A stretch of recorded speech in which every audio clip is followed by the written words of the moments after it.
Assalamualaikum warahmatullahi wabarakatuh. Wilujeng enjing sadayana. Wilujeng patepang di sareng Ibu Rizky dina pengajaran basa Sunda kangge kelas 8.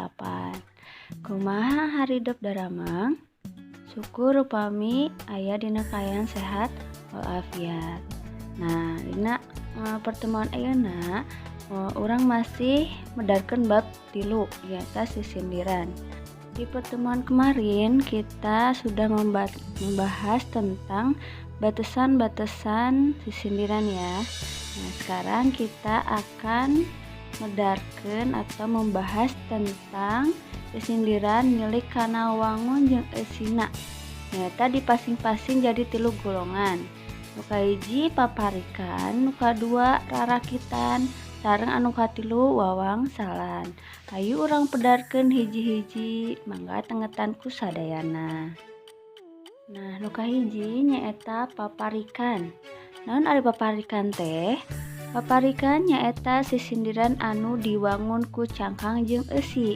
Dina unggal jajaran antara cangkang jeung eusi kudu aya sora anu padeuket atau parek. Ditilik tina eusina, paparikan teh dibagi kana 3 nyaeta silih asih anu eusina nyatakeun perkara kanyaah atau asih cinta ya. Nu kadua piwuruk nyata eusina nyaritakeun perkara nasehat atau pepatah. Sareng anu katilu nyata sesebred eusina banyol atau humor candaan kayak gitu ya. Nah, mangga ayeuna urang tingali kana contohna. Nu kahiji nyaeta contoh sisindiran anu eusina silih asih. Anu kadua nyaeta contoh sisindiran anu eusina piwuruk. Jeung anu katilu contoh sisindiran anu eusina banyol atau humor. Mangga ku hideuk baca hiji-hiji contohna. Anu kadua nyaeta rarakitan. Naon ari rarakitan teh? Rarakitan nyaeta sisindiran anu diwangun ku cangkang jeung eusi. Eta cangkang jeung eusi teh pada papak di puhuna atau mindoan kawit. Salieun ti eta, antara cangkang jeung eusi teh kudu sasora sarta muruakan ti engang panungtungna dina unggal pada lisan. Berbeda jauh jeung paparikan, rarakitan oge ditilik dina eusina dibagi 3 nyaeta silih asih saminya sareng anu paparikan, silih asih piwuruk sareng sesebred. Nah, mangga urang medarkeun kana contohna supaya haridep leuwih ngartos. Anu kahiji nyaeta rarakitan anu isina silih asih. Anu kadua nyaeta rarakitan anu eusina piwuruk. Sareng anu katilu rarakitan anu isina sesebred atau banyol. Nah, mangga ku hideuk baca hiji-hijinya dina jero hate.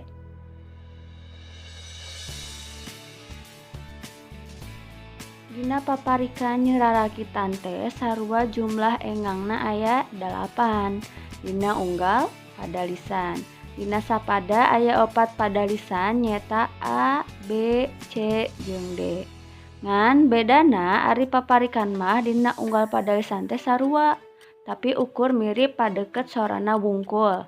Lamun rarakitan mah kecap mimiti A dina cangkang sarua jeung kecap mimiti C dina eusi. Sarua wae kecap mimiti B dina cangkang sarua jeung kecap mimiti D dina eusi. Nah, mangga urang tingali ayeuna perbedaan antara paparikan sareng rarakitan. Mangga ditinggal heula ieu contohna. Nah, ayeuna persamaanna heula. Persamaan paparikan jeung rarakitan teh dina unggal pada lisan aya 8 engang atau suku kata ya. Mangga ayeuna ku urang hitung bebarengannya. Contohna nu paparikan pada lisan kahiji. Ka, tung, wi, ri, di, ci, ge, lis. Aya sabaraha engang? aya 8 ya, 8 engang atau suku kata. Ayeuna dina rarakitan batur mah make calana. Aya sabaraha? 8 oge nya, 8 engang atau 8 suku kata. Berarti sama ya, dua-duanya ada 8 engang atau suku kata. Nah, dina unggal pada atau bait sarua wae paparikan sareng rarakitan oge dibangun atau diwangun ku sapada atau sabait ya. Ari sapada teh diwangun ku 4 padalisan. Satu bait itu dibangun ku 4 atau ku 4 barisan. Ngan bedana ari dina paparikan mah kecap panungtungna dina unggal padalisanna teh teu sarua, tapi ukur mirip atawa padeukeut sorana hungkul. Beda jeung dina rarakitan. Aya rarakitan mah dina kecap mimiti anu dina cangkang kudu sarua jeung kecap mimiti anu dina eusi. Contohna tingali anu paparikan. Kecap awalnya katumbiri. Nah, itu di cangkangnya ya.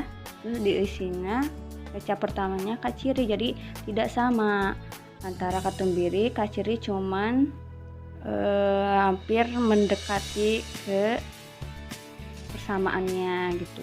Beda sama rarakitan. Kalau rarakitan kalimat pertamanya atau kecap pertamanya itu lihat batur mah. Nah, di isinya juga harus berupa batur mah lagi, jadi harus sama ya. Itu perbedaannya antara paparikan dan rarakitan. Nah, ayeuna urang medalkeun nu katilu nyaeta wawangsalan. Naon ari wawangsalan teh? Wawangsalan teh nyaeta karangan anu diwangun ku sindir jeung eusi.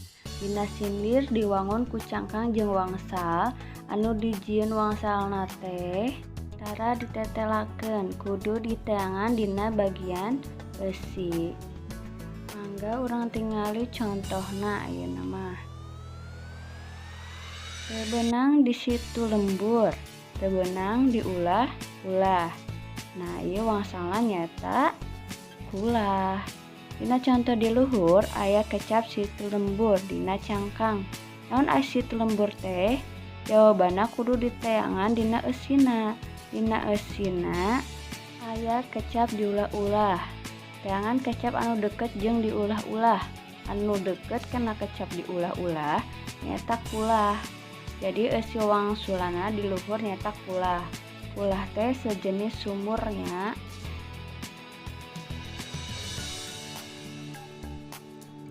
Ayeuna sok kuhideuk baca ieu contoh sejena tina wawangsulan.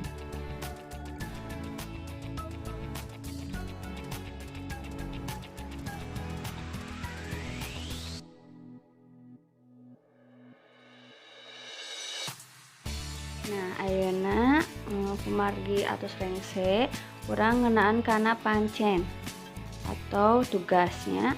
Rek jieun hiji contoh sisindiran anu kaasup paparikan, rarakitan jeung wawangsalan.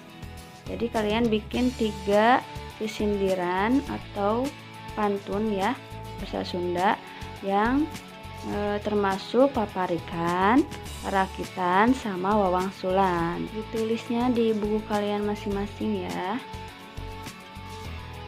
Itu wae penjelasan Ibu dina video ayeuna. Semoga ilmuna manfaat kangge harideuk. Hatur nuhun kana perhatosanana. Wassalamualaikum warahmatullahi wabarakatuh.